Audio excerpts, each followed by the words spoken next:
ओम शांति। आज 21 नवंबर 1992 बाप दादा के अव्यक्त रूप के चले हुए मधुर महावाक्यों पर मनन और चिंतन करेंगे।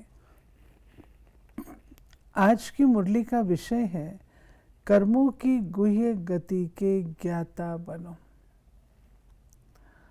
आज सर्व खजानों के देने वाले बाप सर्व बच्चों के जमा का खाता देख रहे थे। खजाने तो सर्व बच्चों को अखुट मिले हुए हैं और सर्व को एक जैसा एक द्वारा सर्व खजाने मिले हैं। एक खजाना नहीं लेकिन अनेक खजाने प्राप्त हुए हैं। फिर भी जमा का खाता हर एक का अलग अलग है। कोई ने सर्व खजाने अच्छी रीति जमा किए हैं और कईयों ने यथाशक्ति जमा किया है और जितना ही जमा किया है उतना ही चलन और चेहरे में वह रूहानी नशा दिखाई देता है। जमा करने का रूहानी फखुर अनुभव होता है। रूहानी फखुर की पहली निशानी यही है कि जितना फखुर है उतना बेफिक्र बादशाह की झलक उनके हर कर्म में दिखाई देती है, क्योंकि जहाँ रूहानी फखुर है वहाँ कोई फिक्र नहीं रह सकता। ये फखुर और फिक्र दोनों एक समय एक साथ नहीं रह सकते, जैसे रोशनी और अंधकार साथ नहीं रह सकते। एक है भाई सब सफल करना और एक है जमा। ऐसा है, अंतर है। जो सफल करने को कहते हैं उसका भाव अर्थ होता है कि आपके पास कलयुगी दुनिया में, लौकिक में या अलौकिक में कुछ भी है उसको आप सफल करें। यानी आपकी अपनी पूंजी को आप सफल करें, चाहे वो मन है, चाहे समय है, चाहे वस्तुएं हैं, कुछ भी है। जैसे हम कहते हैं अपने स्टूडेंट्स को सफल करना तो कर लो, नहीं तो विनाश हो जाएगा। और एक है दिव्य खजाने। जो दिव्य खजाने परमात्मा ने हमें दिए उनको जमा करना, ठीक है ना। सफल शब्द लगा सकते हैं लेकिन सफल करना का भाव है अपनी वस्तुओं को यज्ञ में समर्पित करना या स्वाहा करना या यूज़ करना, कोई सेवा के निमित्त लगाना। मतलब ये है अपनी रिसोर्सेज को। और ये है कि भगवान के दिए हुए जो हमें अनेक खजाने हैं उनको जमा करना, उसको सफल करना। क्योंकि सफल करना में ख़ास फ़र्क ये है, सफल करना वन टाइम है।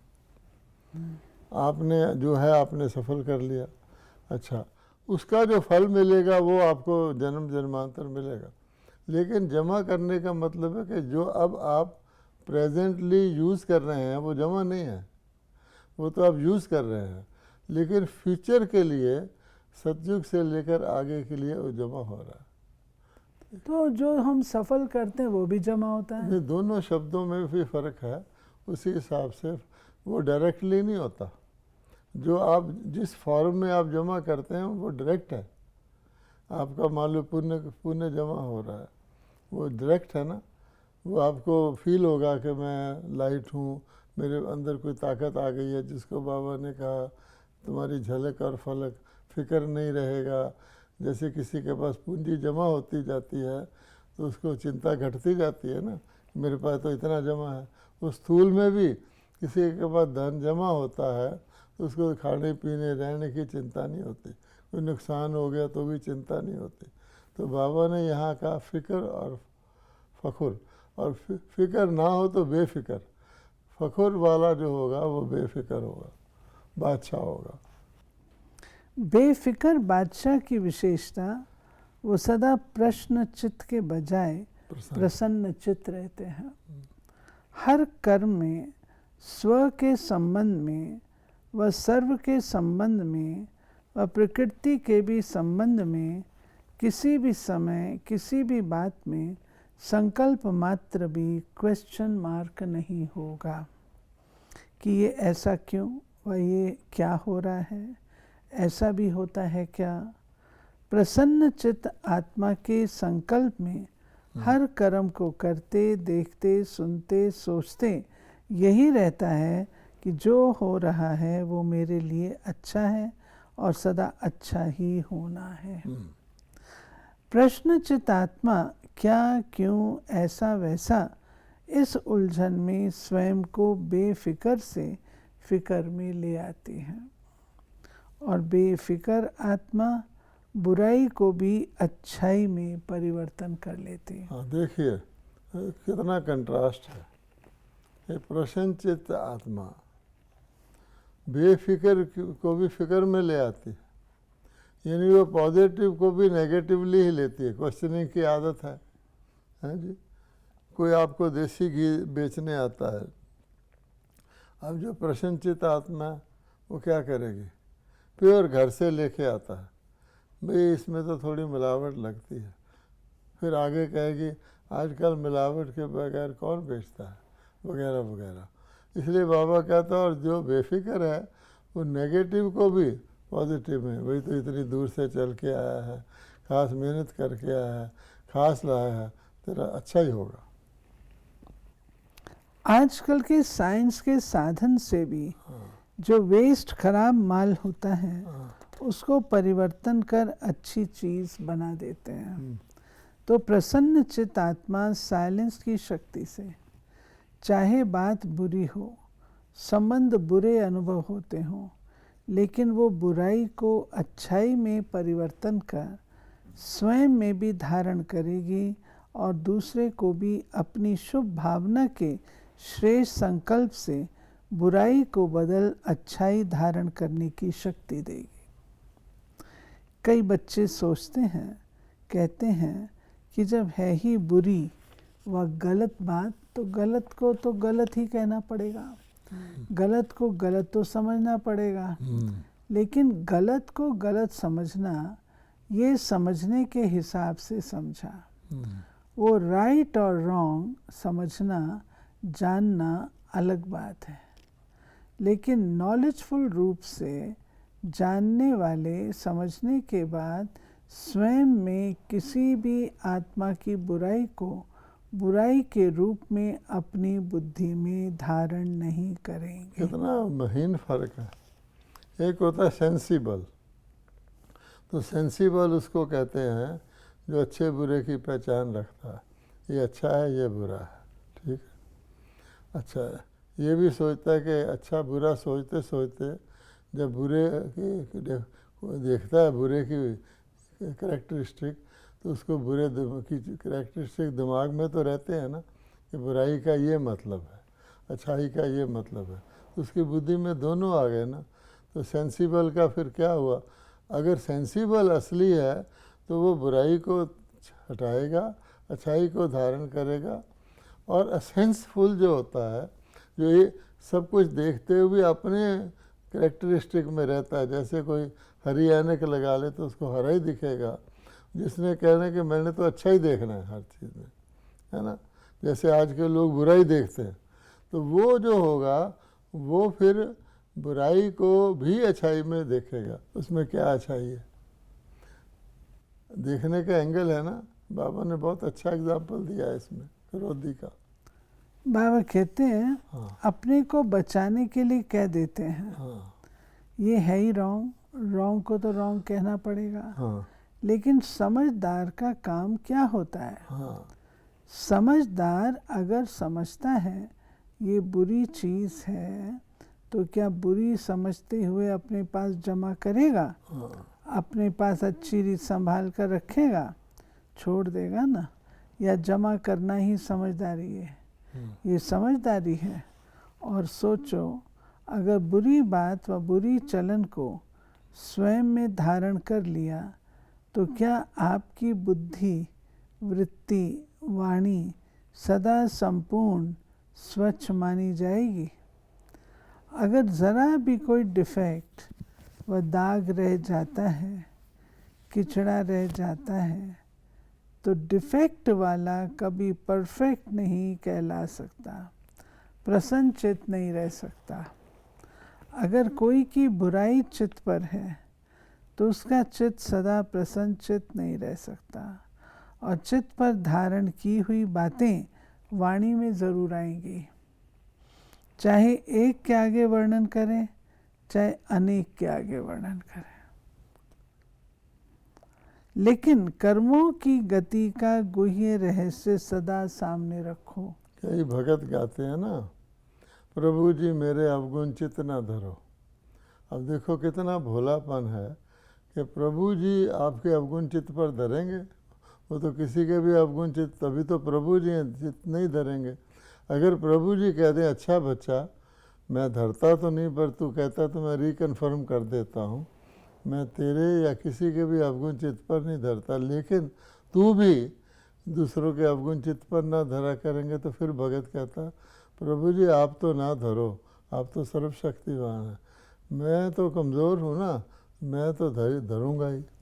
ये तो बाबा कहते हैं हाँ, लेकिन कर्मों की गति का गुह्य रहस्य सदा सामने रखो। हाँ, अगर किसी की बुराई व गलत बात चित्त के साथ वर्णन करते हो, ये व्यर्थ वर्णन ऐसा ही है जैसे कोई गुंबज में आवाज़ करता है तो वो अपना ही आवाज़ और ही बड़े रूप में बदल अपने पास आता है।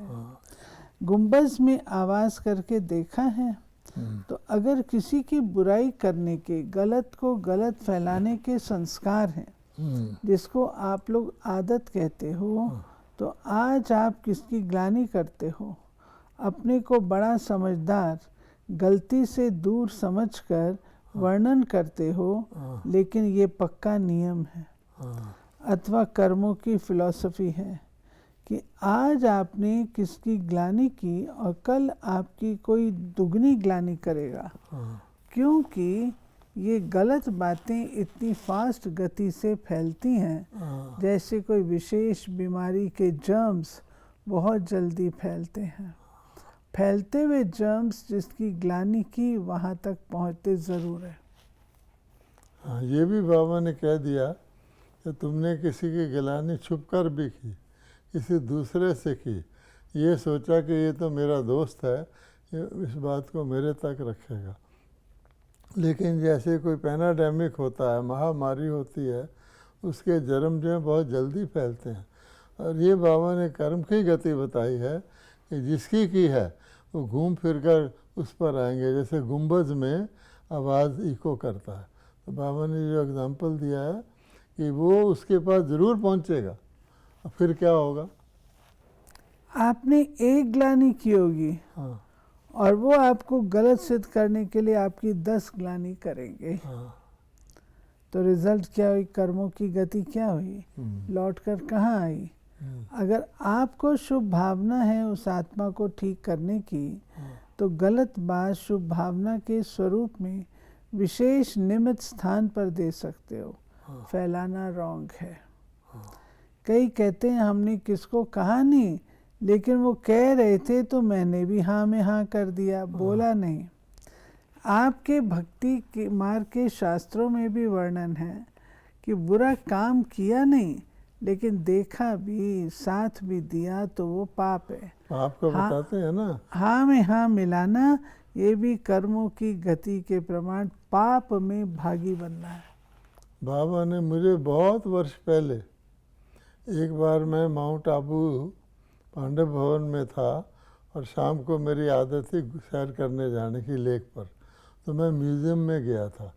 तो वहाँ दो व्यक्ति आपस में बात कर रहे थे, मैं भी बैठ गया। अच्छा, जब मैं आया तो गेट से ही किसी गेट कीपर ने कहा आपको बाबा बुला रहे हैं, अव्यक्त बाबा। मैं गया तो बाबा ने कहा तुम म्यूज़ियम में गए थे। मैं बड़ा हैरान कि बाबा तो यहाँ बैठा है। फिर बोला वहाँ तुम किसी व्यक्ति की बात कर रहे थे, उनके पास बैठे थे। मैंने कहा हाँ बाबा। बोला देखो वो आपस में बात कर रहे थे ना, एक व्यक्ति उसमें बहुत वीक सोल था, नया था। तुम वहाँ बैठे तो ऐसे में बैठने से लगता है कि तुम भी उसके बोलने वाले के साथ हाँ में हाँ मिला रहे हो, ये इसका ध्यान रखना चाहिए। मैंने कहा अच्छा। मुझे अब तक याद है कि आप खामोशी नीम रज़ा जिसको कहते हैं ना, चुप रहना भी half silence is half consent. आप कहीं बैठे हैं, दो व्यक्ति बात कर रहे हैं, आप चुपचाप बैठे हैं, फिर भी जो वो आर्गू कर रहे हैं आप उसमें शामिल हैं, ऐसा समझा जाए। तो बाबा कर्मों की गुई गति बता रहे हैं। ये तो बहुत अच्छी बात बताई है कि आप किसी के बारे में भी बोलोगे, वो बात जर्म्स की तरह उसके पास ज़रूर पहुंचेगी, फिर वो रिएक्ट करेगा आपके लिए और 10 गुना बोलेगा। वर्तमान समय कर्मों की गति के ज्ञान में बहुत इजी हो गए हैं। हाँ लेकिन ये छोटे छोटे सूक्ष्म पाप, हाँ, ये पाप है। श्रेष्ठ संपूर्ण स्थिति में विघ्न रूप बनते अब हैं। देखिए कितना सोचना पड़ता है। बाबा कहता है आप हल्के में बोल देते हो, अपना किसी को समझ के किसी के बारे में बोल देते हो, ऊंचा नीचा बोल देते हो।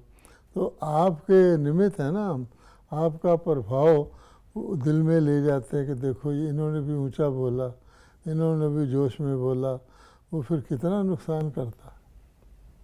इजी बनने की निशानियाँ, हाँ, अब देखिए वो सदा ऐसे ही सोचते समझते कि ये तो और भी करते हैं, हाँ, ये तो आजकल चलता ही है, या तो अपने आप को हल्का करने के लिए यही कहेंगे मैंने हंसी में कहा, मेरा भाव नहीं था, ऐसे ही बोल दिया।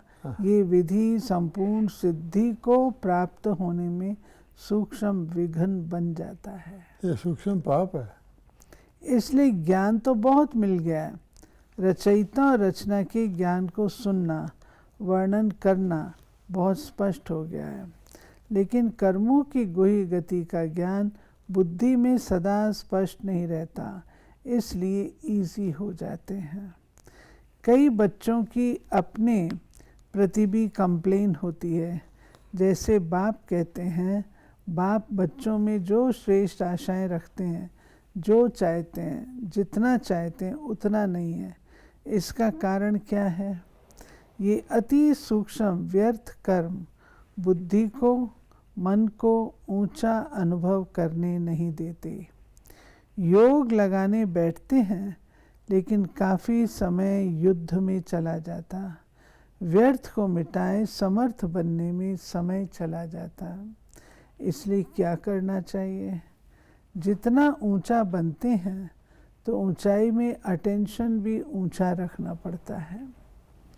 यानी बाबा ने बताया कि कैसे बच्चे इजी ले लेते हैं, है ना, कर्मों की गति को भूल जाते हैं, दूसरों को देखने लग जाते हैं, ये भी करता है मैंने भी कर लिया, या मैं एक्चुअली मेरा भाव नहीं था, मैंने हंसी में कह दिया।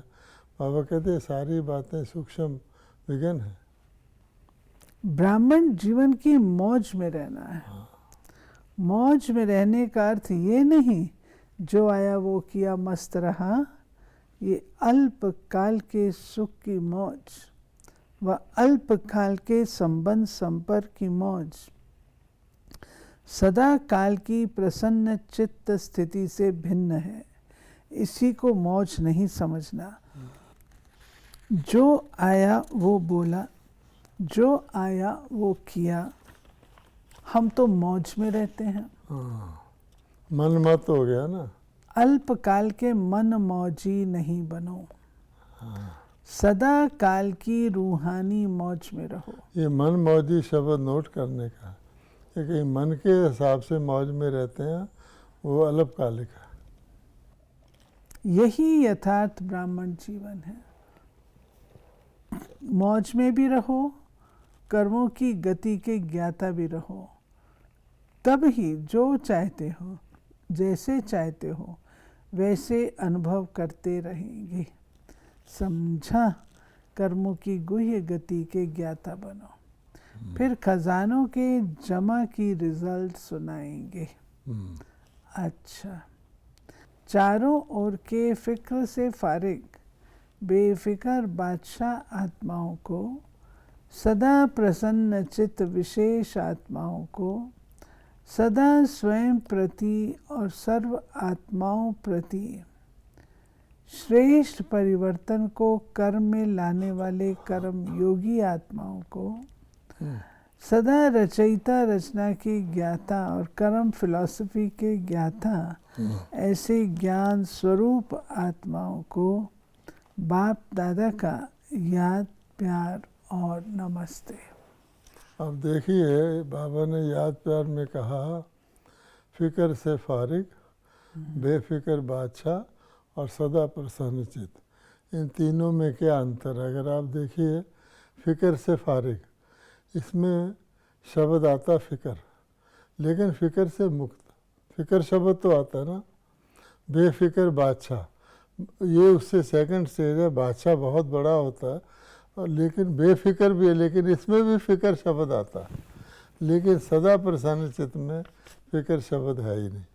इसलिए बेहतर है कि हम सदा प्रसन्न चित्त रहें, तो फिक्र शब्द डायरेक्टली या इनडायरेक्टली दिमाग में ही ना रहे।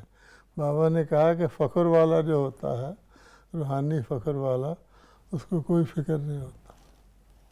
वर्तमान समय, दादियों से बाबा मिल रहे हैं, वर्तमान समय किस बात की आवश्यकता है? कर्मों की गुह्य गति का ज्ञान मर्ज हो गया है, इसलिए अलबेलापन है। पुरुषार्थी भी हैं, लेकिन पुरुषार्थ में अलबेलापन आ जाता है, इसलिए अभी इसकी आवश्यकता है। बाप दादा सभी की रिजल्ट को देखते हैं। जो चल रहा वो अच्छा है, लेकिन अभी अच्छे से अच्छा बनना ही है। बिजी रहना पड़ता है ना। ज़्यादा समय बिजी किस में रहना पड़ता है, किस बात में ज़्यादा समय देना पड़ता है। चाहे आप लोगों की अपनी स्थिति न्यारी और प्यारी है, लेकिन समय तो देना पड़ता है। तो यही समय पावरफुल, शक्तिशाली light house, might house vibrations फैलाने में जाए तो क्या हो जाएगा? संगठित रूप में यही वातावरण हो और कोई बात ही नहीं हो, तो क्या वाइब्रेशन विश्व में प्रकृति तक पहुंचेगा? अभी तो सभी लोग इंतज़ार कर रहे हैं कब हमारे रचयिता, मास्टर रचयिता संपन्न व संपूर्ण बन हम लोगों से अपनी स्वागत कराएं। बाबा कहता है कि दुनिया वेट कर रही है आपको रिसीव करने के लिए, कि जो आत्माएं परफेक्ट बनेगी, डिफेक्ट प्रूफ हो जाएंगी, किसी भी प्रकार की चिंता का चिन्ह उनके ऊपर नहीं रहेगा। अन्य आत्माओं को चिंता मुक्त बना के प्रसन्नचित्त बनाएंगी। उनके स्वागत के लिए खड़े हैं लोग, वेट कर रहे हैं रिसीव करने के लिए। क्योंकि दादियों को कह रहा है बाबा कि आप लोग तो न्यारे और प्यारे बन गए हो, लेकिन दूसरों को इन बातों को, कर्मों की गति ना जानने के कारण उनको कर्मों की गति की जो आउटकम होता है उसको समझाने में आपका टाइम जाता है ना।